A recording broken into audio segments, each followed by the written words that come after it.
Hello everyone, welcome in GS cruise. दोस्तों, current issues के इस वीडियो में हम डिस्कस करने वाले हैं नेशनल रिक्रूटमेंट एजेंसी यानी कि एनआरए को।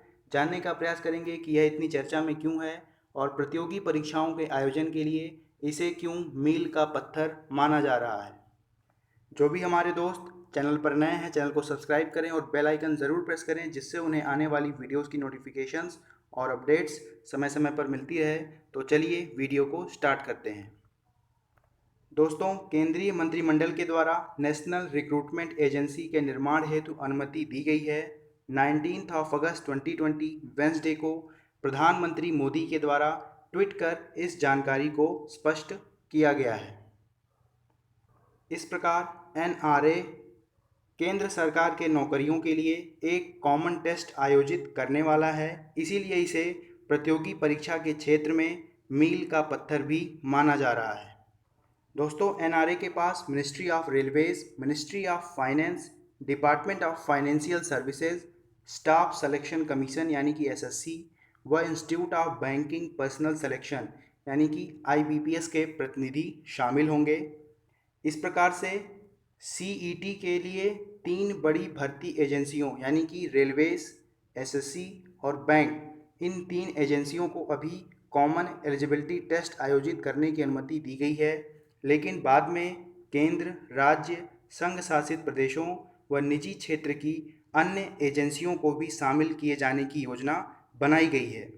इस प्रकार दोस्तों, एसएससी, बैंक और रेलवे के टीयर 1 के स्तर पर होने वाले एग्ज़ाम को, अलग अलग एग्ज़ाम को कैंसिल किया जा रहा है और इसके स्थान पर एक कॉमन एलिजिबिलिटी टेस्ट एग्ज़ाम को आयोजित किया जाएगा। यह आयोजन 3 स्तर पर यानी कि ग्रेजुएशन स्तर पर अलग होगा, 10+2 के स्तर पर अलग आयोजित की जाएगी और 10th यानी कि मैट्रिक्स लेवल पर अलग आयोजित की जाएगी। यानी कि 3 स्तर पर कॉमन एलिजिबिलिटी टेस्ट आयोजित किए जाने की योजना है। इस पे आप ध्यान देंगे, टीयर 1 के स्तर पर ही यह कॉमन एलिजिबिलिटी टेस्ट लागू होने वाला है। दोस्तों, इस टेस्ट के माध्यम से कैंडिडेट के द्वारा जो स्कोर किया जाएगा वह 3 साल के लिए वैध होगा और कहा जा रहा है कि सीईटी में एक वर्ष में 2 बार यह टेस्ट आयोजित किया जाएगा और आप कई बार यानी कि अनलिमिटेड बार इस एग्ज़ाम को दे सकते हैं। अभी एज के संबंध में कोई जानकारी, अधिकतम एज कितनी होगी इसके बारे में कोई जानकारी नहीं है। साथ ही क्या सिलेबस होगा इसके बारे में भी जानकारी नहीं है, लेकिन कहा जा रहा है कि सीईटी एक वर्ष में 2 बार आयोजित की जाएगी और कैंडिडेट अपने स्कोर को इम्प्रूव भी कर सकते हैं और कैंडिडेट के द्वारा जो बेस्ट स्कोर किया जाएगा उसी को कॉमन एलिजिबिलिटी टेस्ट के माध्यम से एक्सेप्ट किया जाएगा। यानी कि आप वर्ष में 2 बार ये एग्ज़ाम दे सकते हैं और आप जो स्कोर करेंगे वह 3 साल के लिए वैध होगा और समय समय पर होने वाले एग्ज़ाम के माध्यम से आप अपने स्कोर को इम्प्रूव भी कर सकते हैं। इस प्रकार दोस्तों, एनआरए कॉमन एलिजिबिलिटी टेस्ट के माध्यम से एसएससी, बैंक और रेलवे के ग्रुप बी और ग्रुप सी के नॉन टेक्निकल पोस्ट पर अभ्यर्थियों को शॉर्टलिस्ट करने का काम करेगा। दोस्तों, एनआरए के गठन के लिए 1517.57 करोड़ रुपीस का बजट बनाया गया है और इसके मुख्यालय को दिल्ली में बनाने की योजना है। साथ ही इसका जो चेयरपर्सन होगा वह सरकार के सचिव स्तर का एक अधिकारी होगा। दोस्तों, सीईटी के लिए 1000 परीक्षा केंद्र को पूरे देश में बनाए जाने की योजना है। फिलहाल 117 जिलों को इसके लिए चिन्हित किया गया है। इसमें योजना है कि प्रत्येक ज़िले में कम से कम एक सीईटी केंद्र होना आवश्यक है। इस प्रकार से अभ्यर्थी को दूसरे ज़िले में जाकर के एग्ज़ाम देने की ज़रूरत नहीं पड़ेगी। अब उसे अपने नेटिव डिस्ट्रिक्ट में ही एग्ज़ाम देने की सुविधा मिलेगी और अनुमान है कि 2.5 से 3 करोड़ अभ्यर्थी इस प्रकार सीईटी में शामिल होंगे।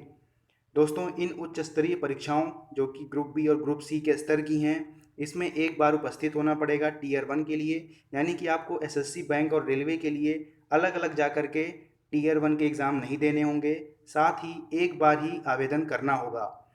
यानी कि आप इन सभी एग्ज़ाम के लिए अलग अलग अब आवेदन करने की ज़रूरत नहीं है।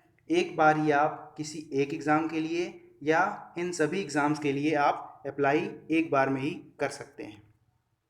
अब इससे होने वाले लाभ को भी देख लेते हैं। तो यह प्रतियोगी परीक्षा की तैयारी करने वाले करोड़ों युवाओं के लिए एक वरदान साबित होने वाला है।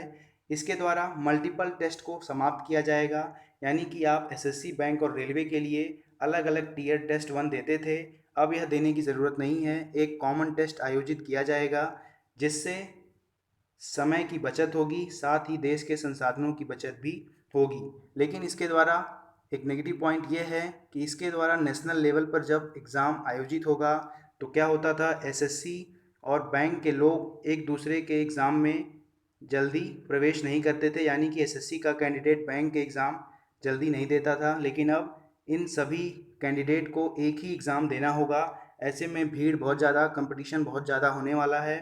तो इसलिए अब एग्ज़ाम के लिए और ज़्यादा अच्छे से तैयारी करने की आवश्यकता है। इसके बाद अगला लाभ है कि पारदर्शिता को प्रोत्साहन मिलेगा, साथ ही ईज़ ऑफ सिलेक्शन होगा, ईज़ ऑफ जॉब प्लेसमेंट होगा, साथ ही ईज़ ऑफ लिविंग को भी इससे प्रोत्साहन मिलेगा।